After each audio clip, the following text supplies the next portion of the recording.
Telangana BJP chief Bandi Sanjay మూడవ విడత ప్రజా సంగ్రామ యాత్ర ముగింపు సభను వరంగల్లో నిర్వహించారు. ఈ సభకు బీజేపీ జాతీయ అధ్యక్షులు జేపీ నడ్డా హాజరయ్యారు. ఈ సందర్భంగా ఆయన మాట్లాడుతూ ప్రత్యేక తెలంగాణ రాష్ట్ర ఏర్పాటుకు మొదట మద్దతు ఇచ్చింది బీజేపీనేనని అన్నారు. తెలంగాణ ఏర్పాటుపై గల్లీలోనూ ఢిల్లీలోనూ బీజేపీ ఫైట్ చేసిందన్నారు జేపీ నడ్డా. బీజేపీ మద్దతుతోనే పార్లమెంటులో తెలంగాణ పాస్ అయిందని గుర్తు చేశారు నడ్డా. త్వరలోనే కేసీఆర్ ను తెలంగాణ ప్రజలు ఇంట్లో కూర్చోబెడతారు అని జేపీ నడ్డా అన్నారు. చివరి నిజాం కూడా ఇలాంటి ఆంక్షలే పెట్టారని నాటి ఆంక్షలను గుర్తు చేశారు నడ్డా. మీరు ఉస్మాన్ అలీ ఖాన్ దారిలోనే కేసీఆర్ పయనిస్తున్నారంటూ ఫైర్ అయ్యారు. నిజాం తరహాలోనే కేసీఆర్ ను ప్రజలు ఇంట్లో కూర్చోపెడతారని జేపీ నడ్డా అన్నారు.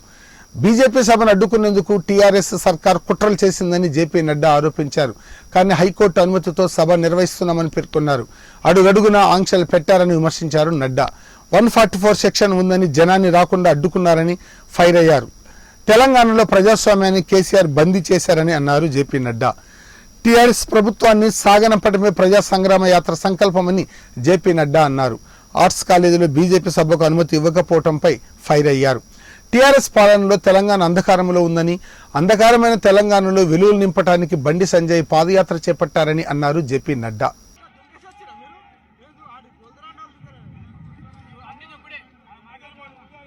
आज के इस विराट जनसभा में मंच पर उपस्थित भारतीय जनता पार्टी तेलंगाना के जुझारू, कर्मठ, संवेदनशील और समाज से जुड़े हुए ऐसे हमारे राज्य के अध्यक्ष सम्माननीय संजय बंडी जी, हमारे भारत सरकार में मंत्री श्री जी किशन रेड्डी जी, डॉक्टर के लक्ष्मण जी, तरुण चुग जी, हमारे राष्ट्रीय महामंत्री सुनील बंसल जी, डी के अरुणा जी, हमारे national vice president T Muralidhar Rao ji, जो हमारे वरिष्ठ साथी हैं और मध्य प्रदेश के प्रभारी हैं, श्री सुधाकर रेड्डी जी, जो तमिलनाडु के इंचार्ज हैं, श्री एटला राजेंद्र जी, श्री गरिकापति मोहन राव जी, श्री जी विवेक जी, श्री ए.पी. जितेंद्र रेड्डी जी, श्रीमती विजय शांति जी, श्री इंद्रसेन रेड्डी जी, मनोहर जी, श्री जी प्रेंद्र रेड्डी जी, कुमारी बंगारू श्रुति जी, हमारे प्रदीप कुमार जी, धर्मपुरी अरविंद जी, हमारे एमपी, और सोयन बाबू राव जी, यहाँ मंच पर उपस्थित सभी वरिष्ठ नेतागण और यहाँ इतनी बड़ी संख्या में एकत्र आए हमारे नौजवान साथी, देवी और सज्जनों, और मीडिया के मेरे साथी, प्रिंट मीडिया और इलेक्ट्रॉनिक मीडिया के मेरे साथी, सबसे पहले तो ओरुगल्लू गड्डा वारंगल प्रजालाकू ना नमस्कारम। मित्रों, आज मुझे वारंगल में आने का मौका मिला है और भद्रकाली मंदिर के दर्शन करने का भी मुझे मौका मिला। इस पवित्र धरती पर, इस पवित्र स्थान पर आने का मुझे सौभाग्य मिला है। सबसे पहले तो इस पवित्र धरती को, क्रांतिकारी की धरती को, कला से जुड़ी हुई धरती को और काकतीय साम्राज्य के मां भद्रकाली, जो वहां की कुल देवता भी है, ऐसे धरती को मैं नमन करता हूं और आशीर्वाद लेकर के अपनी बात को प्रारंभ करता हूं। मित्रों, अभी मेरे बाद क्योंकि मुझे जाना है, इसलिए हमारे नेतागण आपसे बहुत सी बातें बड़े तफसील से करेंगे और वो आपके सामने सारी बातें विकास के दृष्टि से रखेंगे। लेकिन आज मुझे तीसरे फेज का, इस यात्रा का जो प्रजा संग्राम यात्रा है उसके समापन कार्यक्रम में मुझे आने का सौभाग्य मिला है। मुझे खुशी है कि प्रथम चरण में आपने 36 दिनों की यात्रा संजय बंडी जी ने की। 438 किलोमीटर आप चले और लगभग 8 डिस्ट्रिक्ट और 19 विधानसभा के इलाके में आपने कहा लोगों के साथ अपना जुड़ाव बनाया। मुझे इस बात की भी खुशी है कि दूसरे चरण में आप लगभग 31 दिन आपने पद यात्रा की और आपने 383 किलोमीटर की यात्रा की। लगभग 9 क्षेत्रों पार्लियामेंट्री कंस्टिट्यूंसी से होते हुए आपने 5 जिलों को टच करने का प्रयास किया।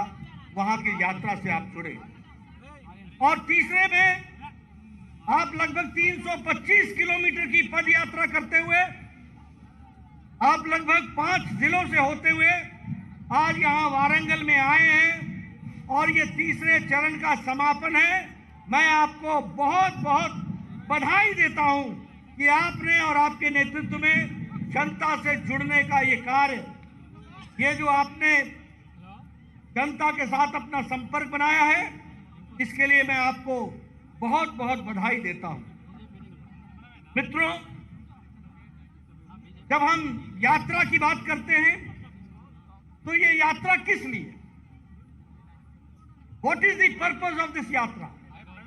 इस यात्रा का मकसद है कि जिस तरीके से टीआरएस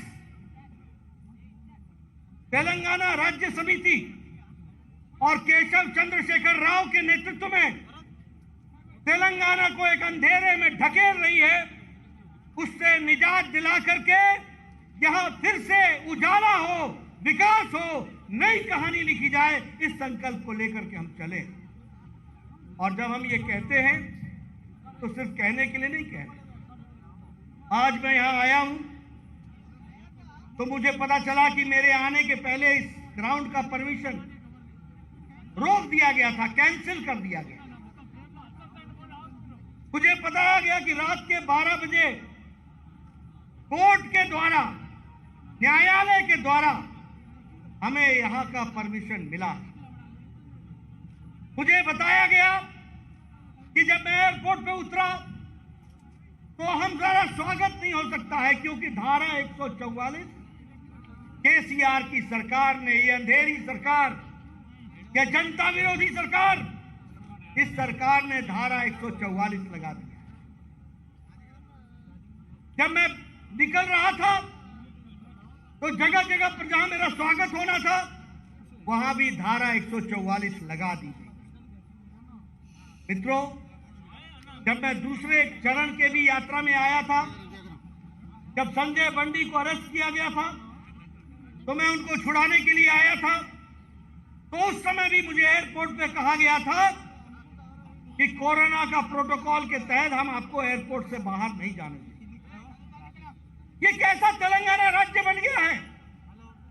प्रजातंत्र को ताक पर रख करके किस तरीके से केसीआर आप ये सरकार चला रहे हैं।